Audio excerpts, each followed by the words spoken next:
Are camps being thoughtful and intentional enough about climate change?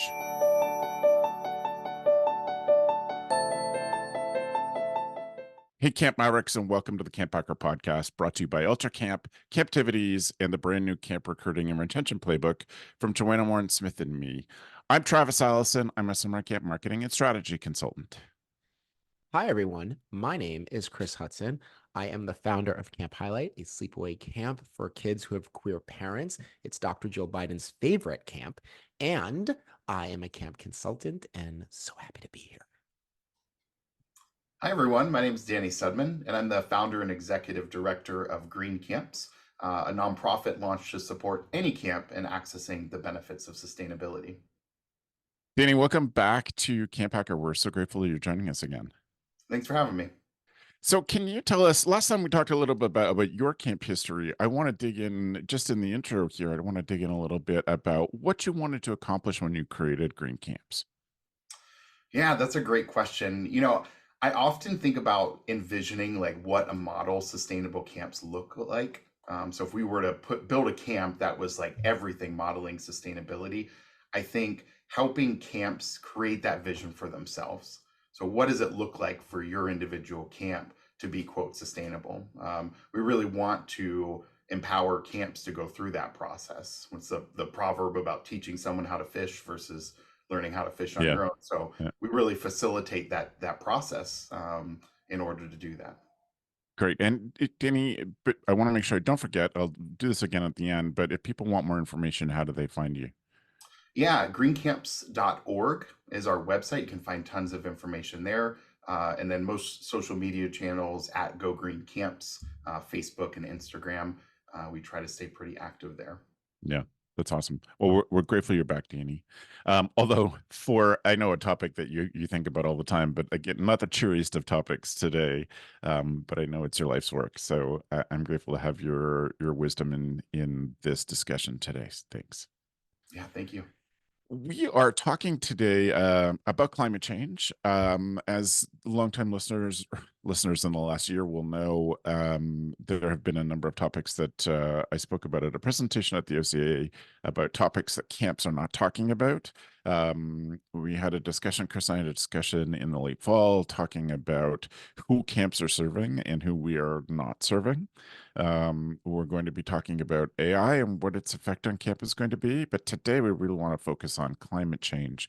Though I am very concerned that we are not addressing this directly enough, that we have sort of figured that the environmental education work that we do and our good recycling programs are good enough for us as camps, and I don't believe that they are. Danny, you had a really interesting story that I wanted you to start us off with today, if you could, please. Yeah, absolutely. So I was trying to think about, how do we relate this idea of climate change into practical examples and case studies for camps to relate to. My background in camping, I moved to California and I worked on Catalina Island from 2006 through 2013-ish. And over that time, there were a lot of droughts and fires going on in California. And we were directly impacted by that numerous times, from smoke from fires on the mainland drifting over. But more directly, there was a fire on Catalina Island, which knocked out the entire power infrastructure, which is routed all the way across the island to where we were on Howland's Landing on the west end of the island, or the best end of the island, as we would call it. So for about 3 weeks, we were directly out of power. The first probably 4 to 5 days of that, we had zero power. And it was an interesting time.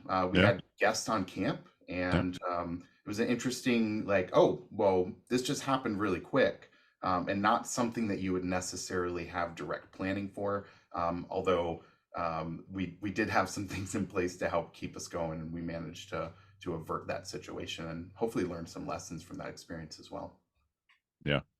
Thank you for sharing that. We lived through 3, I think 4 days without power. When the East Coast went without power about 15 years ago, there was a cascading power outage. And, we're for the first couple of days, we were thinking, I think the hardest part is to wash this many dishes, because we had an independent power on our water pump, so we were able to get water. But then we realized that we wouldn't have enough water to handle the sewage. And that's when things start to get really sweaty for us, is dealing with all of that. So it, it is, when you go through it yourself, it certainly brings it home. I wanted to spend some time starting with the things that I want people to start to affect and plan for, and then we'll talk about some solutions at the end. Chris, has this been a discussion for you in your work at all? Only insofar as the weather. Mm, You mhm, know, I've been going to camps. I've been working at camps for 30 years. And I have to say, in that period of time, it sounds insane. In that period of time, I've been doing the same thing, the same time of year every year mhm, for 3 decades. yep, And I have to let you know, the weather has shifted. The pattern has shifted. You know, I mean, you can argue whether it's. I know it's definitely wetter and it's definitely hotter. mhm, And only insofar we talk about these things, as I've noticed over the past decade, there's a lot more talk. We've always talked about getting water into the kids. Now it's like the number one, two, and three thing that we talk about in training. We keep stressing it in the in-service as well. And I can remember a time when I was a counselor where that wasn't really on our minds, right? There was other concerns.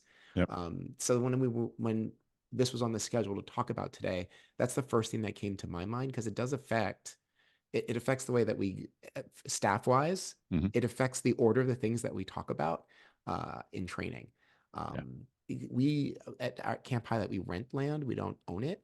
So I am curious for those who own camps, like what they are going through, and always, because intentionality is my thing, how they're preparing for the future. Because I mean, and I don't want this whole thing to be a downer, but the future is bleak for climate change. I mean, it's happening, it's going to Mhm. keep happening, and whether we can slow down or stop it will be a discussion for our children's children. But for right now, it's happening. So I'm really I'm interested in this discussion so much, because I think it's something that we need to prepare for, especially since our industry pretty much, the way that we think about it when we think about camp, is an outdoor sort of thing. Like, we're at the mercy of the elements. I'm being dramatic, but you know what I mean. Well, but it is certainly a part of this industry's self-image, is that we're For outside, sure. For sure. and we are kind of a lot of camp people see themselves as the rugged outdoors people. Like, we're outside no matter what the weather is. We're going to play in the rain. We're going to be outside in the heat. But And just to cut you off there, yeah, Travis, like, yeah, it's in our own self concept, but also the public's concept of the definitely. industry. So this becomes a marketing issue as well. Because, like, if we have this idea, I mean, if you just Google image, like camp images, it's going to be Mhm. people outside.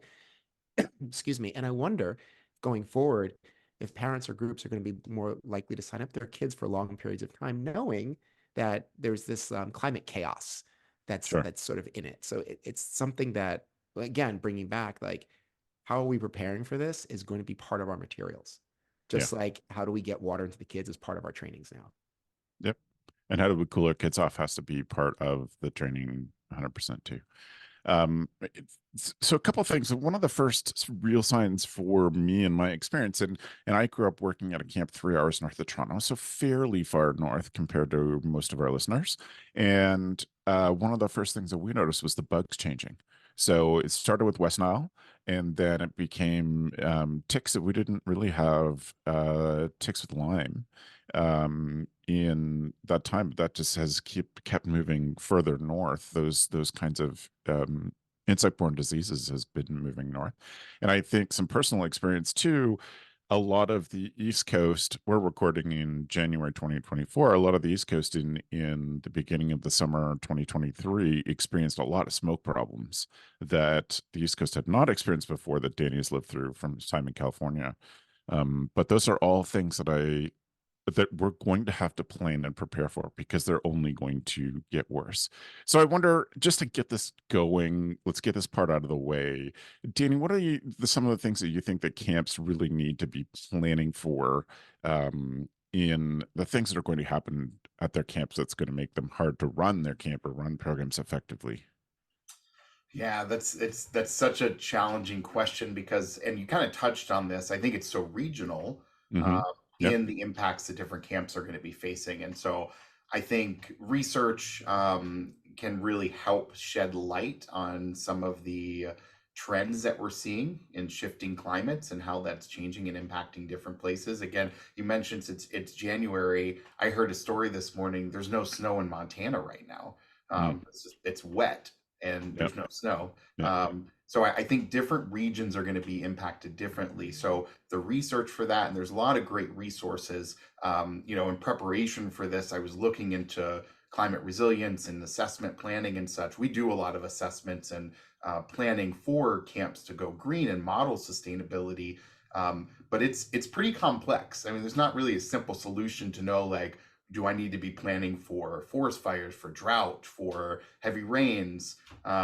What is it that we're planning on? And I think we're starting to see those trends come in. And so being active and engaged with your community, I have resources that we're developing with the Environmental Protection Agency, and I reached out to my contact, and I think this is something that we can collaborate together to really just help keep the camp community informed, and on the button to know like how to prepare for that. But generally speaking, I think having a conversation is the first step.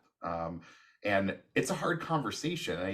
You touched on that at the beginning, and I've been running green camps for about 11 years now. And I've never really pushed from the climate resilience approach because it's scary. And Right. sustainability is already such a hard thing for a lot of camps to swallow on top of the other things that we're doing. But I think having the conversation and being real about it is really important. And I think the camp industry has done a really good job about having those hard conversations. So let's get the right educated people and collaborative partners to the table so that we can start knowing exactly what it is that we're doing. So sorry if I kind of dodged your question specifically there, but Well, I do. I mean, I appreciate that, and I'm looking forward to talking about resources and the work that you have done on this. But I want to talk about things because I want people to specifically think about the things that can happen to them. I take your point; it's regional, but one of the weirdest things about regional is that our regions aren't the same as we're used to. That's all changing, like the bugs and ticks and things that I was talking about before. The Some of the other things that I've been thinking about, I've done a couple of not really environmental sustainability, but business sustainability studies in the last 3 years with camps, and have been working with them and their boards. And some of the things that definitely came up was heat mitigation. That, one of the sort of most scornful things I've heard from longtime camp pros is camps that build buildings with air conditioning. And I think we'll have to accept that that's just a safety thing at this point. You can't not at this Yeah. point. It's not safe for the kids. It's not safe for the staff.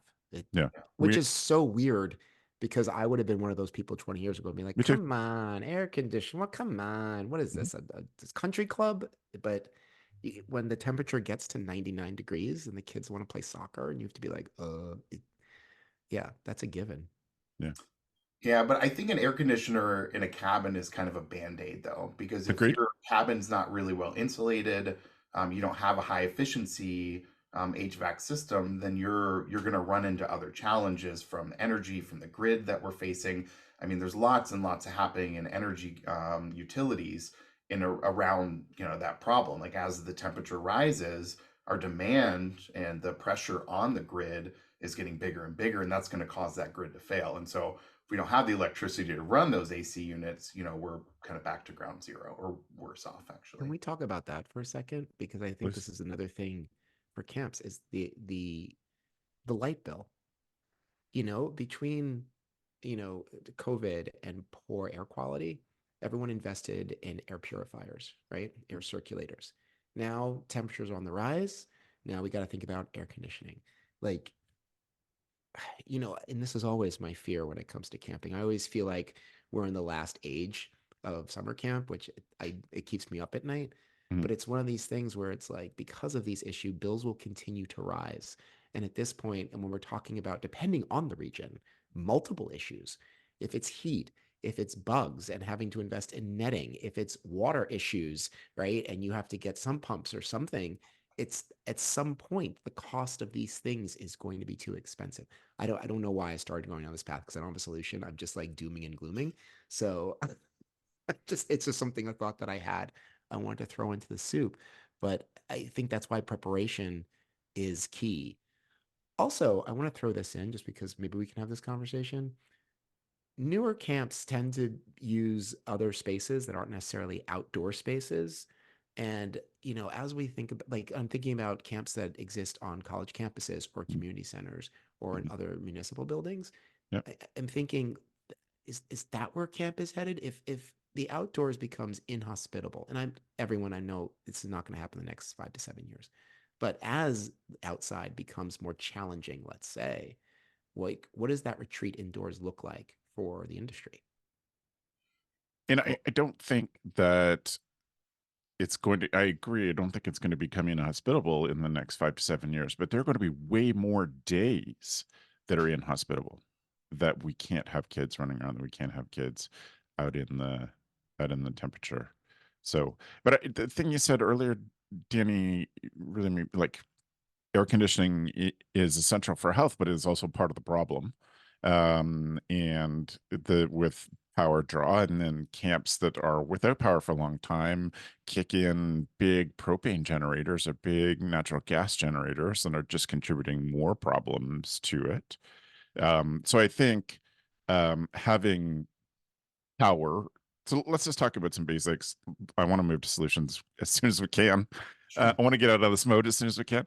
But I think power is going to be a problem. Weather, storms, and severity of storms is going to be a problem. Heat, bugs, smoke, and air quality, because we're getting other air quality problems, not just necessarily from fires. Are there any other sort of big picture things that are going to impact camp, Danny?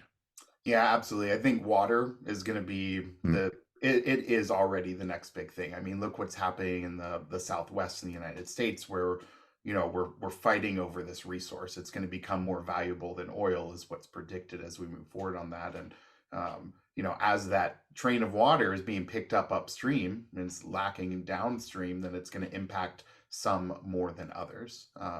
So the access to water, and then also water quality as well. I think with more, pollution in the environment, the air quality you mentioned, that all impacts the water quality, which then comes down into our health of our staff and of our campers, and to make sure that we're able to provide safe environments. I think water quality, to be able to provide that's going to be really important. Um, Flooding, I guess, just mitigation of flooding, because you can just mhm. wash everything away. Topsoil is one of our most valuable resources. Interesting fact, it takes about 100 years for the natural process of decomposition to create just 1 inch of topsoil. And so all these big floods and all this, it's washing that topsoil away, which food production becomes an issue with that as well. The other end, we talked about drought resilience a little bit. And then food production. I mean, that's directly associated with this as well. The investment in energy and water to produce the food, and the climate impacts of food production. And then the opposite of that, the waste that's generated from that food as well, Yeah. is going on there as well. Every single one of these things is dollar sign, dollar sign, dollar sign, That's what dollar I was sign. just thinking. While you were talking, Danny, I was like, oh man, people are going to hear this and then want to run for the hills and get a part-time job at Barnes and Nobles or some small bookstore and just call it a lifetime.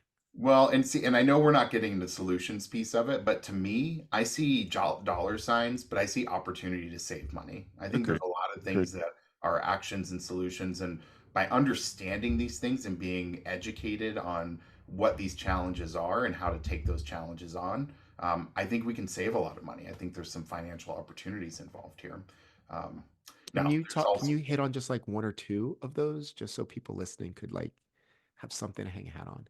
Yeah, absolutely. I mean, I mentioned like insulation in buildings is such an Mhm. easy way to trap the conditioned air that we're pumping in.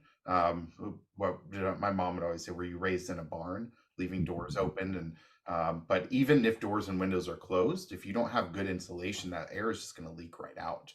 Um, I think for food production, to be able to capture food waste, and instead of just sending it to the landfill, like, that's a valuable resource. There's a lot of dollars and cents in that food waste, the top of the cantaloupe rinds or the apple cores, to be able to process that and create compost that you can then grow more food. There's some big opportunities, and camps are already capitalizing on this stuff. There are a lot of camps that have some really good food production processes, and maybe they're not necessarily making gold out of it, but they're feeding their campers. They're offsetting a lot of their basic costs there as well.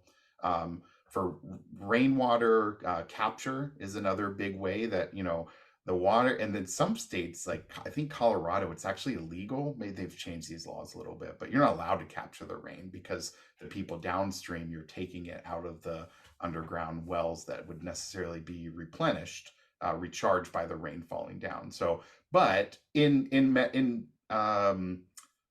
moderation, to be able to capture rainwater for those times when it's a little bit more challenging to get those things. Those are a couple examples there. Yeah. I think one of the things I hope that people, other than the dollar sign, I hope what people take away is that it's worth investing now, because it'll be cheaper to do it now than it'll ever be. And the things that make it worth, that can have a positive impact, include insulation, thinking about passive cooling versus air conditioning, thinking about power. We have been probably 10 or 15 years on our power system. The cost of power is different at different times of day depending on the draw. So if there's lots of, a warm day, there's lots of businesses running air conditioning. It's during the day, it's more expensive than at night. And I think that we're just on the cusp of the right battery technology, that we're going to be able to store power overnight when it's cheap. And I think certainly most electrical systems are moving to a time of day pricing plan. And there's some of that. I think there's also great opportunities to invest. There were more subsidies in Canada than there are now. There are great subsidies in the States for alternate power stuff, and investing in some of those things too. Yeah, and the investment piece of it is challenging because for a lot of solutions there's financial. Now, what's free is Yeah. behavior change. And I think that's something that, we can have these. If it's hard to have these conversations because we Yeah. don't want, we talk about the emotional impact, and there's studies that show the emotional impact of having these conversations with kids and how much how traumatizing it can be, to talk about the global scale and impact, and what the world's going to look like in 2050 or even sooner beyond whatnot. But I think that we have a great opportunity as a camp industry to because we're really good at that 21st century learning skills, that set to be able to have really productive conversations and to be able to model these solutions in our camps.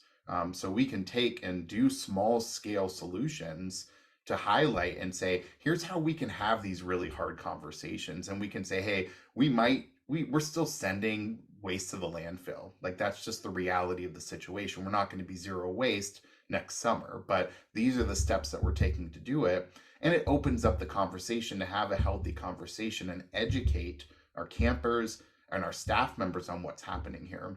The other thing I would say, our staff are probably way more educated and aware of this stuff than we are. And so there's some great opportunities to involve them in that process as well. And then to the financial part, I think this brings, to be able to highlight these things. I think people might be well. I've heard from people and investors and organizations that want to invest in this stuff, to see the change happen and allow the camp industry to really model and show the world like what the opportunities are here. Chris, you had a thought a couple minutes ago. Do you still have it? Danny, I was just wondering, I do a lot of DEI work, and a lot of it is working through people's resistance to invest, right? And my case is always like, in the future, like was said earlier, this is the cheapest it's going to be to do it right now. Like, what would you say to a camp who's like, listen, I've got so much to deal with. The washing machines have gone out. The kitchen has to be retooled. I'll deal with this when it becomes emergent. Like, what would you say to a camp director or a board who presents that way? Yeah, that's a great question. I mean, and that I could get into more detail about our approach at Green Camps and how we're providing that process, but I think it's have a conversation. Again, I'm going to come back to that. That's the first thing that we really encourage camps to, well, collect data, like get some data, spend a little bit of time collecting data to make informed decisions. So if you're going to invest anything in anything, you should be really informed and intentional about doing it. And then once you have a little bit of data to drive some of those decisions, bring community members to the table. So to that camp director who probably has their plate full, who else within your network has a stake and is invested in your campers, the health of your campers, the health and success of your camp moving forward, and invite them into that conversation. Obviously, that camp director is going to need to have a hand in it, but if they can, get the ball rolling and get the team of folks, a green team together to have the conversation, they can really hand off a lot of that stuff and empower other folks to do that. And I think as they see more success, and this is what I've seen in a lot of our camps that we're working with, as they see more success, they prioritize it more. Yeah.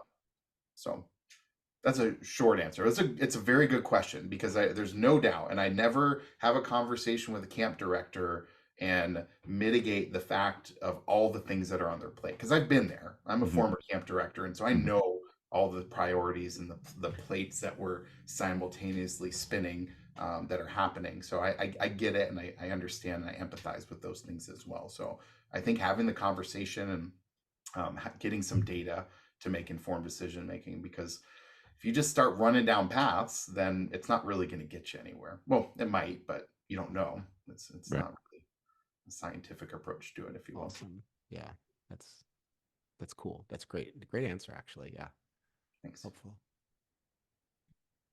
One of the things that what you said, Danny, made me think about is there is a lot of government and business in there's a lot of money coming into this. Investment is the word I stumbled over.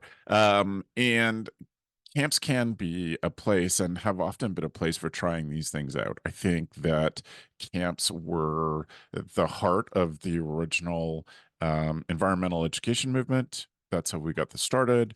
And I think we can be a part of that too, where people want to run experiments. We can be the place for them to try out new technologies and do some of these things like passive cooling, which for those of you who don't know is just a way of not using air conditioning, just using convection currents to bring in cool air into a building or a cabin or a sleeping area without a fan and freon and all of those extra pieces involved in that. So there's some of that stuff, electrical savings, etc., that I think we can find partners to spread out the cost of it, to be on the cutting edge and to show some leadership as well. Every university I know that has some science programs have some kind of research going on in this area. Yeah, and what a great place to highlight that research. I mean, think about how many millions of youth and adults the camp industry impacts to be able to highlight those things. I talk a lot about biogas digesters. Have either of you heard of biogas digesters before? Yep. No. Tell So us. biogas digester, it's a way of decomposing waste, but it's aerobic. So there's no oxygen involved. So normally you have like a compost pit, you put all the food and the browns and the greens in there, mix it up, and the FBI, the fungus, bacteria, and insects, they eat it, create heat. That's where the smell comes from sometimes. But that heat and that dance party that's going on in that compost pile is breaking it down. Those fungus, bacteria, and insects are eating it, pooping it out, and that creates that rich nutrients that we can cycle back into that system. So aerobic, it's just a breaking it down without the aid of oxygen in a closed system. So it goes a lot quicker. It's a much more efficient system. The heat gets a lot higher, and you can put a lot more in there. It'll actually break down meats and the dairy proteins and things that we wouldn't normally put in there. But what happens, because it's a closed system, the methane, which is released into the atmosphere otherwise, is captured, and those gases are actually captured in a system that can then be piped into a burner, into a stove, and you can cook on it. So I've seen some small systems that we can highlight. Again, it's a smaller system. They've got massive systems, so you can take a small system and bring it to a camp. They can compost all their food waste, and they can cook on it as well. And it becomes a great educational, engaging opportunity for campers to see those solutions, because I don't think we see enough of these innovative solutions, that the research that innovative companies are coming out with to help address these challenges and get us inspired and get us excited. Because I see your eyes, Chris. I see the excitement. I mean, it sounds like magic. It sounds like magic. It also sounds expensive, Danny, but it sounds like magic. Well, and so I thought it was too. I just did a project with NC State. They went and did a program, a campus to camps program is one that we're working to actually connect university students with local camps. So we partner with the university faculty member. They offer the program to students, and the students will actually go consult with the camp to complete our certification program that we've developed. And through that process, one of the graduate students at NC State had been studying biogas digesters, and she had like a DIY homemade biogas digester that was very, very inexpensive. Because yes, the more like industrial ones are 10, 15, $20,000. I think hers was maybe a couple $100, $500 or something. Amazing. And again, like, what about like a funder to see something like that? I think that's where, kind of going back to what Travis said, like, we can highlight and show the impact of these things and get this technology out there. I think those funders will be all over throwing money at camps to do this stuff. I love that. I love that. Everything we're talking about is so useful and so important. And I just hate to harp on this, but it's like getting camps to embrace this today. Getting camps to be forward thinking generally is usually uphill. It's not impossible. It's just uphill. And especially like these issues. I don't know. Like I said, I've seen things change in my lifetime. Like I understand how quickly things can accelerate. I just hope other people like hear that. And well, I know people are experiencing it. I just hope they take it seriously and want to invest in these solutions. Yeah. Well, it's an uphill battle. I told you how long I've been doing green camps at this point, right? Yeah. It hasn't been all roses and sunshine the whole way through there. It's a challenge because of all the priorities. But what does it are those success stories. When I talk with camp professionals, when I talk with publishers and camp organizations, like, they want to hear what camps are doing. They want to hear the success stories that camps can show. Because I mean, I remember Gaga, when Gaga first came out, and I brought it out to my Game, not the lady. Yes, right, the game, not the musician there. Although I mean, both are good additions to a camp program, I guess. But the Gaga pit, the dodgeball, it changed the culture of our organization, the entire camp Absolutely. industry. Yep. Oh, almost overnight, right? Yeah. Now, if composting could catch on like Gaga could, like, it would be Gaga. But I Yeah. think that's that inspiration, like, that's where we're planting seeds, and that's how we're doing this. And that's what we're doing right now, having the conversation and getting the word out. And who knows how many people are listening to this right now that are going to go get a biogas digester right after they hear this. Yeah. Yep. That to me is a perfect positive spot to end the discussion part of this. So thank you both for that. I really appreciate that. I'm going to take a second before we move on to talk about and thank Camptivities for sponsoring the CampHacker podcast. Every year for you, it's the same thing. You've got lots of hours spent. One camp is in working on the daily schedules for there to be problems and mistakes, missed activities, and lots of stress around it for the staff and the campers. There's got to be a better way to do that, and there is. It's called Camptivities. Camptivities is an activity scheduler made specifically for camp. It's group scheduling or camper scheduling individually. They've got the whole thing covered. You can deal with different day schedules. They can deal with auto scheduling. They can do electives. They can do batch scheduling. Schedule in a way that works for your camp. With over 50 reports available within Camptivities, you'll be able to see your data easily. And when a parent calls and says, my kid didn't get to do this thing that you said they would do, then you can look ahead and see, well, this is coming. The opportunity is going to be there. Or there's a way that we can address that specifically, but you'll know from the reports. And I have had parents call me and say, my kid didn't get to do this. When I checked in with the counselor, the kid actually did. This will save you going to find that counselor to ask that question. You can just go to Camptivities and pull up the report.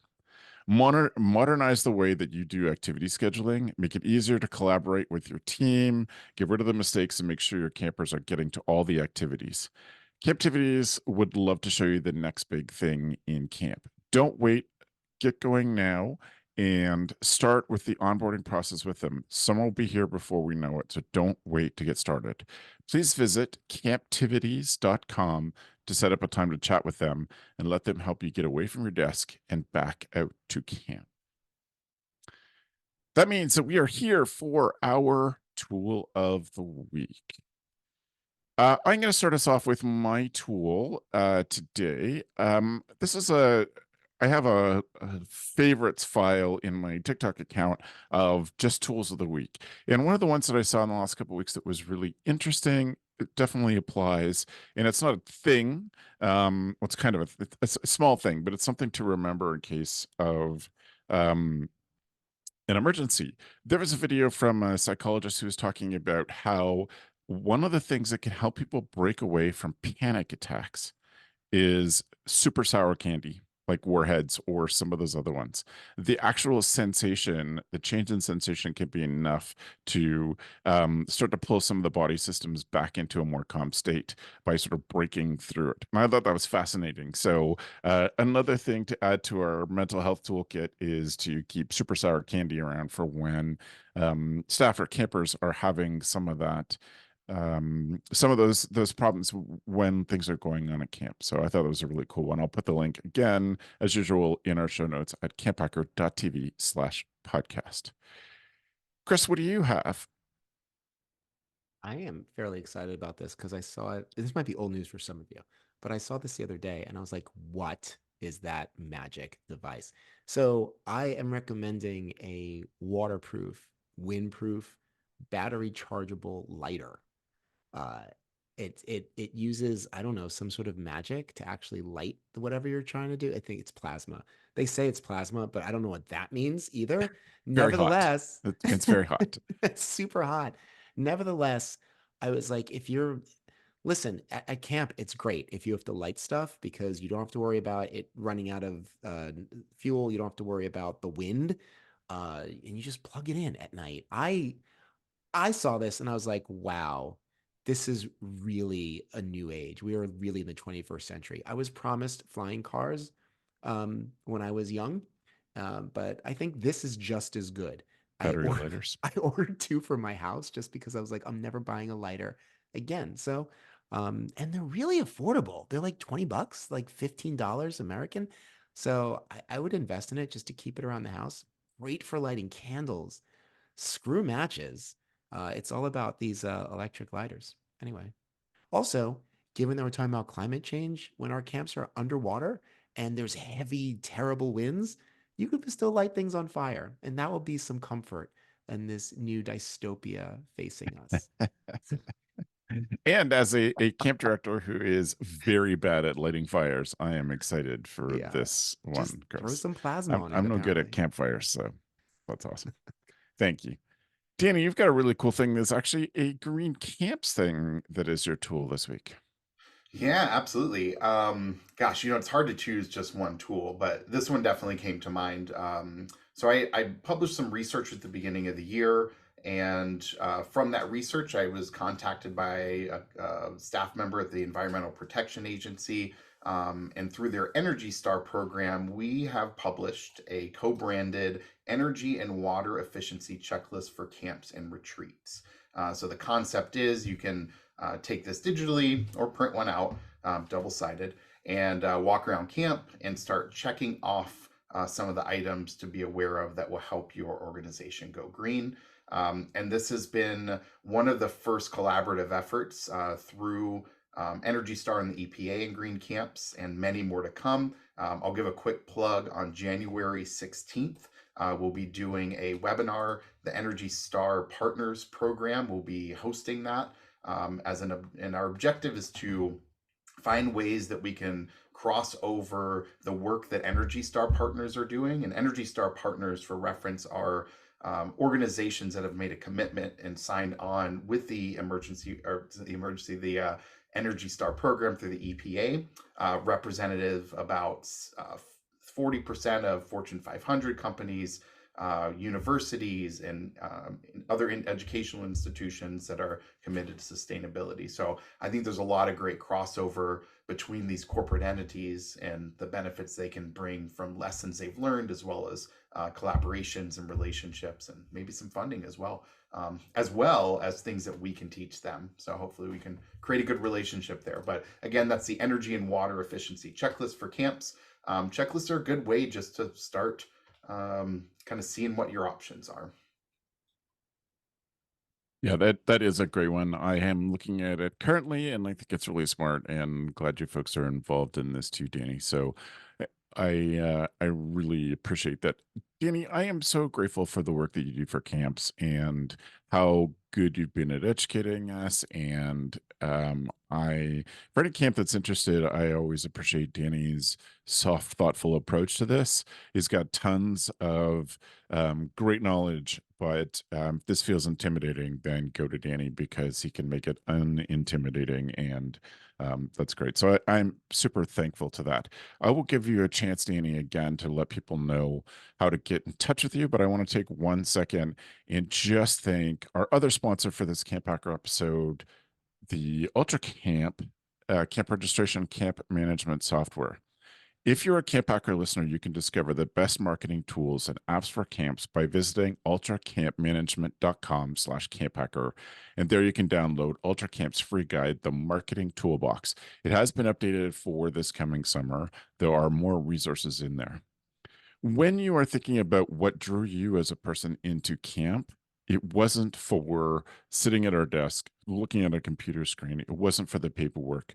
That is why UltraCamp knows, and they've created this all-in-one platform to streamline your program management. You can say goodbye to the hassle of learning and managing multiple platforms to run your camp. With UltraCamp, you can effortlessly register and manage campers, generate and direct communication, organize schedules and activities, process payments, and your donations too. UltraCamp's goal is to help their clients spend less time in the office and more time doing what they love.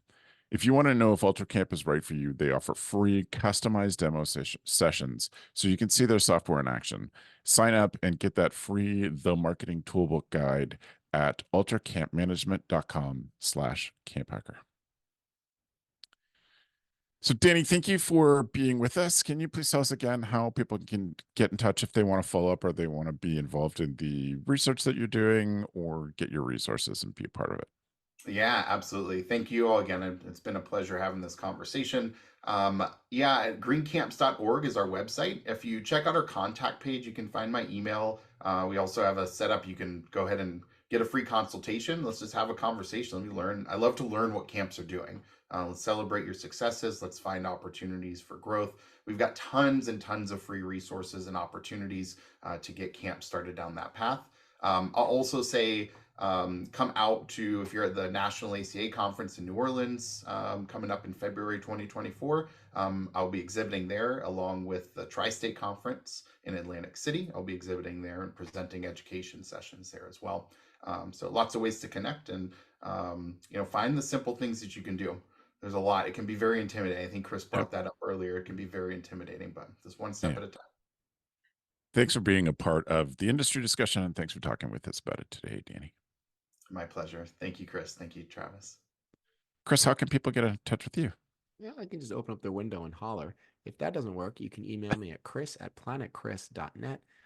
You want to follow my exploits around the world? Follow me on Instagram at planetchris1. Awesome. Thanks, Chris. We appreciate it. If people want to get in touch with me, if they have show ideas or comments on shows, you can reach out Travis at gocamp.pro. If you want to get our new book that I mentioned in the intro, you can get that from gocamp.pro at the top of the site. You can see it all there. I want to take 1 second before we say goodbye and highlight the Camp Owners Pod. What Howie and Kelly are doing with the Camp Owners Pod is good for every camp director, not just if you are a camp owner or want to be. They have great guests, really thoughtful and intentional stuff. So I hope you use the same app that you are listening to us on and also subscribe there to the Camp Owners Pod from Go Camp Pro. Thank you both for being here, and thanks for the evening, friends.